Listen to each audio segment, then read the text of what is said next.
ഒരു 1 മണിയൊക്കെ ആയിട്ടുണ്ടാവും. രാവിലെ ഒരു 9:30-10 മണിക്ക് ഇങ്ങനെ ഇരുന്ന് കുട്ടികളുമായിട്ട് വിശദമായി സംസാരിക്കുന്നു, അവർക്ക് പറയാനുള്ളത് കേൾക്കുന്നു. ഉച്ചയോടുകൂടി ഭക്ഷണത്തിന് വേണ്ടി എഴുന്നേൽക്കുന്നതോടുകൂടി ആ മോള് കരയാൻ തുടങ്ങി. എന്താണെന്ന് അവളോട് ചോദിച്ചപ്പോൾ അവൾ പറഞ്ഞു, വൈകുന്നേരം അച്ഛൻ വീട്ടിലേക്ക് വരുമ്പോൾ കൈൻ്റെ മുകളിൽ വലിയൊരു കെട്ടൊക്കെ ഉണ്ടാവും. 19 വയസ്സായ മോളാണ്. അപ്പോൾ ആ കെട്ട് എന്താണെന്ന് ചോദിച്ചപ്പോൾ ടൈൽസിൻ്റെ പണിയെടുക്കാൻ പോകുന്ന അച്ഛനാണ്. ആ കൈയൊക്കെ മുറിഞ്ഞിട്ടുണ്ടാവും.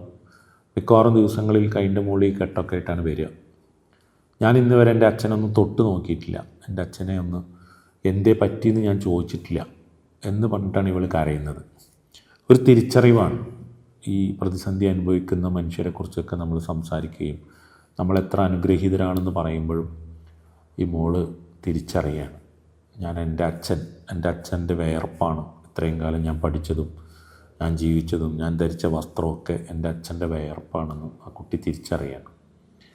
ആ തിരിച്ചറിവാണ് നമ്മൾ ഉദ്ദേശിക്കുന്നത്. ഒരു കുട്ടികളിൽ എന്ത് സംഭവിക്കണം എന്നുള്ളതിനെക്കുറിച്ച് നമ്മൾ ആലോചിക്കുമ്പോൾ ഈ തിരിച്ചറിവ് തന്നെയാണ് മക്കളിൽ നമ്മൾ പ്രതീക്ഷിക്കുന്നത്.